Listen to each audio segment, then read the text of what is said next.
last time we met, we began a discussion of the electrical effect, what we commonly refer to today as electricity. And there was some history about ancient peoples working with various materials and discovering surprising, almost magical, invisible effects that are part of the nature of the universe but very difficult to describe and explain. And it took hundreds of years for mankind to work it out. We had discussed quite a while ago the idea that there is a natural phenomenon in the universe known as the inertia. It's the natural tendency of objects to persevere in their motions. We describe that in the context of the mass. Mass is a measure of that natural property. Well, objects can have the natural electric property, and we describe that in the context of charge.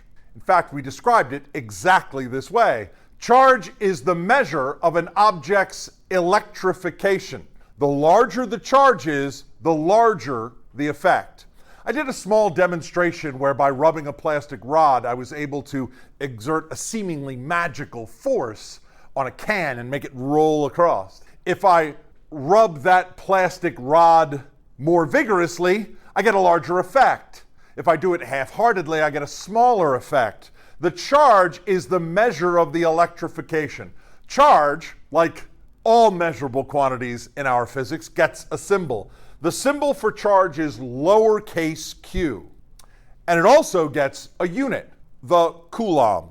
Now, Coulomb was a famous physicist involved in the organization of all of these ideas. And so just like Isaac Newton gets the Newton, Coulomb gets the Coulomb of charge.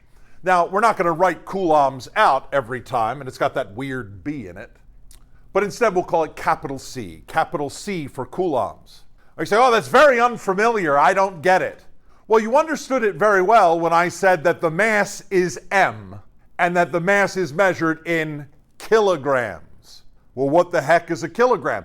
Well, it's very easy to explain to you what a kilogram is. I simply hand you something and say, this is 1 kilogram of mass. See how heavy it is? And you go, oh, I get it. If I wave this around, it's hard to accelerate this. That is a measure of its resistance to acceleration. The trouble with me now saying that charge is measured in coulombs is that I cannot immediately say to you, oh, see here, a coulomb of charge. You go, oh, I get it now. Because once again, we're talking about a phenomenon, an effect that is generally invisible unless we can organize our laboratory equipment in such a way that we can see a visible effect of the invisible nature. Charges, like this charge, lowercase q, can be positive or negative. And the reason why they have an algebraic sign is because we understand that the interaction between charged particles can be attractive or repulsive. And the sign is going to help us keep that idea organized. Charges in everyday circumstances are very, very small. It's curious that when I do that demonstration and I create a charge by the vigorous rubbing of the plastic rod in order to move the can along, we have no idea how many coulombs that might be, but it turns out if we could work it out in some way, that it would be a spectacularly small number of coulombs. In fact, when I'm solving problems or doing laboratory investigations, it is most common that I would encounter charges that I would describe as millicoulombs or microcoulombs or nanocoulombs or picocoulombs. As you know, these prefixes describe the smallness or bigness, in this case, smallness. It can be a little bit daunting at first, milli, micro, nano, pico, until you realize that they go by threes. I think everybody's aware that micro is 10 to the minus, or pardon me, milli is 10 to the minus 3, like millimeters, 1,000th of a meter. 10 to the minus 3, micro is 10 to the minus 6, you see 3 more. Nano is 10 to the minus 9, 3 more again. And pico is 10 to the minus 12, very small indeed. Everyday charges are really, really small numbers. And the reason for that is sort of fascinating from a historical point of view. The effects of electricity are really, really small, invisible, difficult to measure. So the first time that electric charge was really measured was in chemistry by a guy named Faraday I'm pretty sure in your studies of chemistry, you saw situations where two electrodes, an anode and a cathode, are put into some kind of a salt solution and a voltage put across them, and then you get a scale that appears on one, like a separation of ions. Faraday did this experiment in order to verify a thing that you already know, that the atoms that are separated in there have valences, a certain plus number here, a certain minus number there, and you have to get the valences right to form the molecules. In order to verify that, Faraday had to let the apparatus run for a long time, so he got a lot of scale on one of the electrodes, so he could mass it, so he could figure out what the proportions were. So in order to measure the thing, he had to measure a lot of the thing, so that when they created the unit, the Coulomb was too large, which is why in our everyday experience, we actually end up using a small fraction of the Coulomb, whereas we can use kilograms all over the place without too much trouble. The Coulomb is a crazy large unit when it comes to electric charge, and we'll see more about that in just a moment. In terms of mass in the universe, mass, a quantity that we already well understand, so far as we can tell in the universe, and I'm talking about cutting edge physics right now, as far as we can tell right now in the universe, an object can have any mass, so please it. What I mean is, from time to time, you might read in popular science and whatnot, scientists have discovered a new particle. So far as we can tell, when we discover a new smallest particle of the universe and we go and investigate that, when we measure its mass, we find that there are no particular rules about what its mass can be. It can have any mass that it likes, and so far as we know, there is no limit to that. In fact, if they somehow find a new smallest particle in the universe, which I don't think we can rule out at this point, I'd love it if they called it the smithereen, the smallest of all particles. And what its mass would be, I have no idea, because there don't seem to be rules about that sort of thing. But there is a rule about electric charge. You can't have any old electric charge you want. If I take a charge and I divide that charge in half, and in half, and in half, and in half again, each time halving the charge, that process can't go on infinitely. I eventually come down to a fundamental charge of the universe, a value of charge that is the smallest charge physically possible in our universe. It's called the fundamental charge. The fundamental charge is given the symbol E. I know that when you see the E, you might think electron. That's not what it stands for. It stands for the fundamental charge. But it turns out it's okay if you associate that with electron for reasons that we will mention in just a second. But the fundamental charge is 1.6 times 10 to the minus 19th. Minus 19th is so small, it's beyond pico. It is the smallest of small coulombs. You can't have, in this universe, so far as we can tell, you can't have a charge smaller than that. It is the smallest of all charges. It is the fundamental charge. And then every charge that we encounter in either the problems that we solve as homework problems, or in a laboratory when we're doing an experiment, or in engineering when we're using some sort of technology that takes advantage of electrical effects, the charges that we encounter in those contexts are always some integer multiple of the fundamental charge. Here, lowercase n is an integer. Just like when we did the fundamental frequencies of waves on a string, n is equal to 1, 2, 3, 4, 5, 6. Every charge in the universe is an integer multiple of the fundamental charge. Here's the crucial thing. The proton, which resides in the nucleus of atoms, as we know from our chemistry, and the electron, which orbits the nuclei of those atoms, they have exactly the same fundamental charge, except that the proton has a positive charge and the electron has a negative charge. But the proton and the electron, as near as we can tell experimentally, have exactly the same charge. One fundamental charge is the charge of the electron and the proton. I find that curious because the proton and the electron have equal charges, but their masses are wildly different. The proton, as we discussed last time, is 1,000 times more massive than the electron. The proton is 1,000 times more massive, and yet their electric charges are the same. One fundamental charge. So an observation that we make is that like charges repel and opposite charges attract. A very simple notion, easy to state, probably easy to memorize. It's going to be critically important when we solve problems. No, it doesn't get me an answer, like a mathematical answer. It doesn't result in a number. But appreciating the sense of these electric forces will help me work out in any given situation what the direction of the force might be. Here, I have two particles. Maybe they're objects, like we do this in a classroom. There's a ceiling, we hang from a string. They're two objects of appreciable mass, and they're both positively charged. According to the rule, since their charges are like charges, those two objects will repel each other. Now, I can tell that because they're moving away from each other. They hang at an angle like that. With a little imagination, I hope you can appreciate that here, this charge, this positive charge on the left-hand side, is experiencing a force to the left, while the positive charge on the right-hand side is experiencing a force to the right. The same thing is true if it's two negative charges. It doesn't matter that in one case they're both positive, in one case both negative. What matters is that they are the same.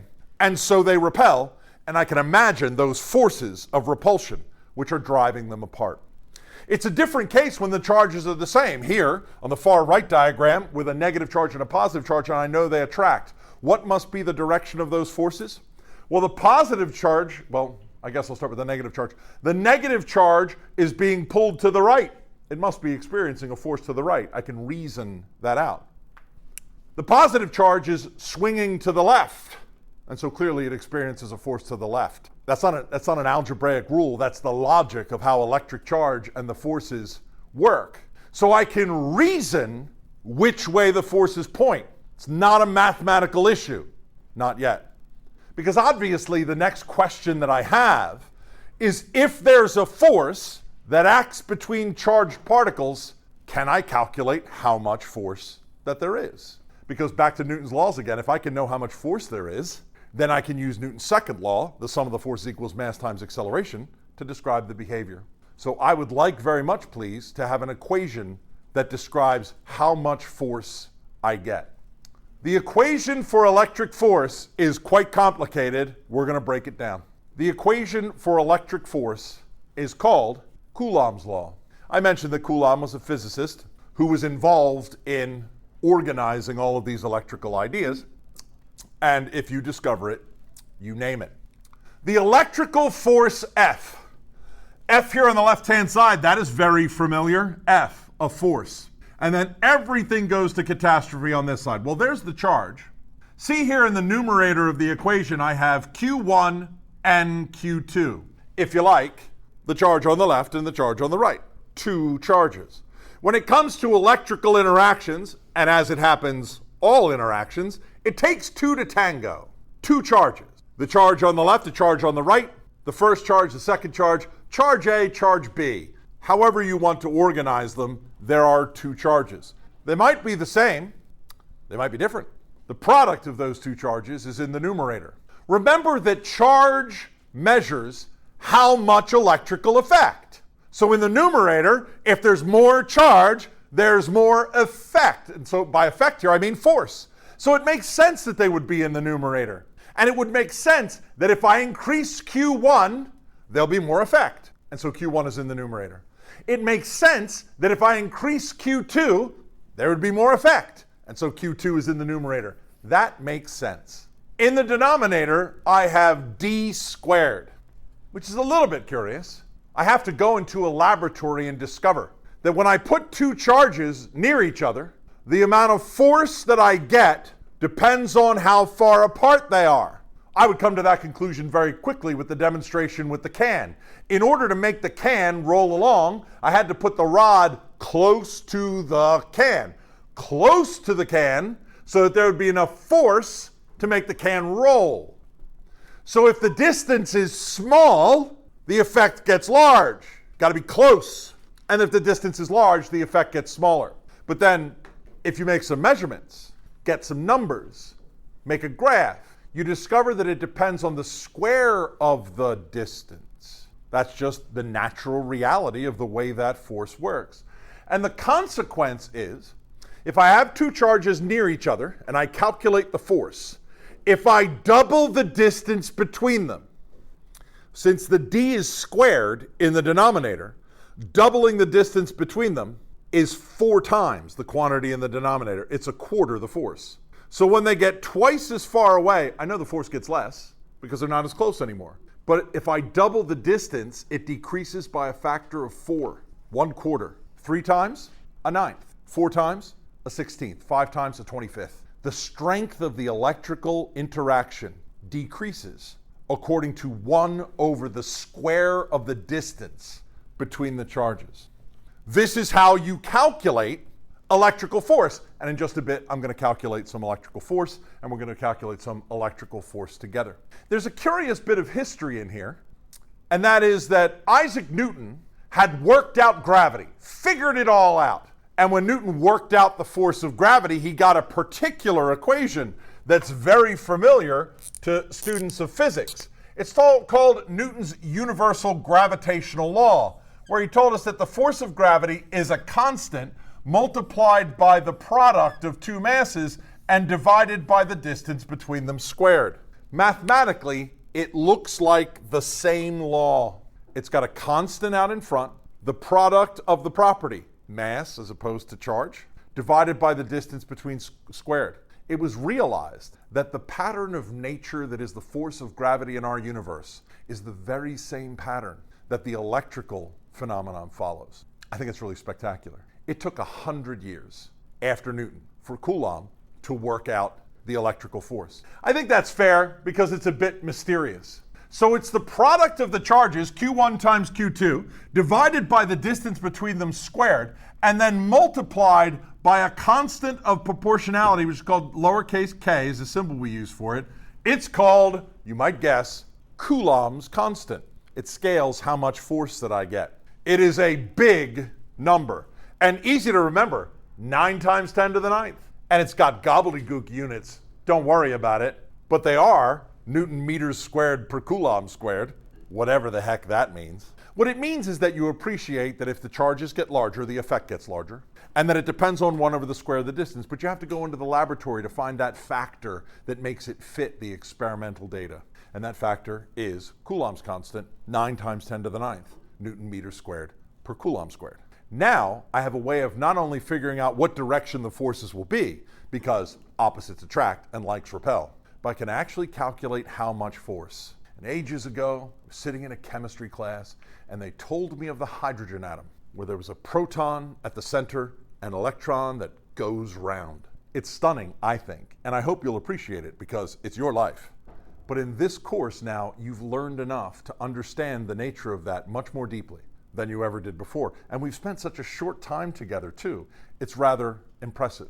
By way of example, I'm going to use my Coulomb's law to calculate the gravitational force within the hydrogen atom. It's pretty special, isn't it? Can you remember way back the beginning of the semester, it was like, position is the location of an object or an event in a coordinate system, and now we're like working out hydrogen atom stuff. It's pretty wonderful stuff. So I start with my equation. The electrical force inside the hydrogen atom, appreciating the fact that the proton and the electron both have the same charge, the fundamental charge. So here I am plugging the numbers in.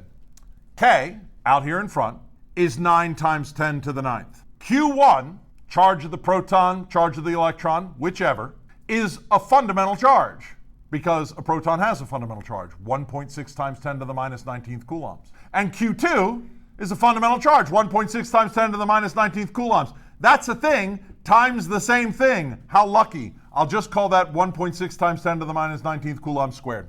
Divided by the distance between the proton and the electron in a hydrogen atom. A quantity I don't know if you've ever heard of before, but it's called the Bohr radius. Doesn't matter. Niels Bohr, famous physicist. 5 times 10 to the minus 11th meters. You knew that atoms were very small. You knew that atoms were really small. Now, I understand. I have plugged in these numbers that are both very large, 10 to the 9th, and very small, 10 to the minus 19th and 10 to the minus 11th. I've plugged those numbers in and created a hot mess of an equation. Nobody wants to calculate that. Your calculator, recently I've had folks ask for a calculator. I give them the small little solar one, and they go, oh, can I have the better calculator? The fancier one is what they mean, the one they're accustomed to using that does all this cool stuff. Well, those fancy calculators handle scientific notation with no trouble whatsoever. It may take us a little time to get accustomed to that on our calculators, but I'm not worried, because what I do to calculate this monstrosity is I figure out what the power of 10 is going to be first. And I learned in math class that when you multiply powers of 10, you add their exponents. And when you divide powers of 10, you subtract the exponent. So I can do that because here I have 10 to the minus 19th squared, which is 10 to the 19th, 10 to the minus 19th, pardon me, times 10 to the minus 19th. I'll add those exponents. That's 10 to the minus 38th, 10 to the minus 38th, 10 to the minus 38th, multiplied by 10 to the 9th. So it's 10 to the 9th times 10 to the minus 38th. And so I'm going to add 9 to make the 10 to the minus 38th is going to get smaller, is going to be 10 to the minus 29th. Down here in the denominator, I've got 10 to the minus 11th, but squared. That's 10 to the minus 11th times 10 to the minus 11th is 10 to the minus 22nd. When I divide, I subtract those exponents. 10 to the minus 29th minus 10 to the minus 22 is really 10 to the minus 29th plus 10 to the 22 is 10 to the minus 7th. So just by looking at the powers of 10 and using my ability to add and subtract, I can work out what the power of 10 is. Once I've worked out what the power of 10 is, then all I have to do is take the 9 times the 1.6 squared and divide it by the 5 squared, which I can easily do on my calculator. So I don't need a fancy calculator to do it. That said, you're probably going to use your fancy calculator to do it and put it in the scientific notation and do it that way.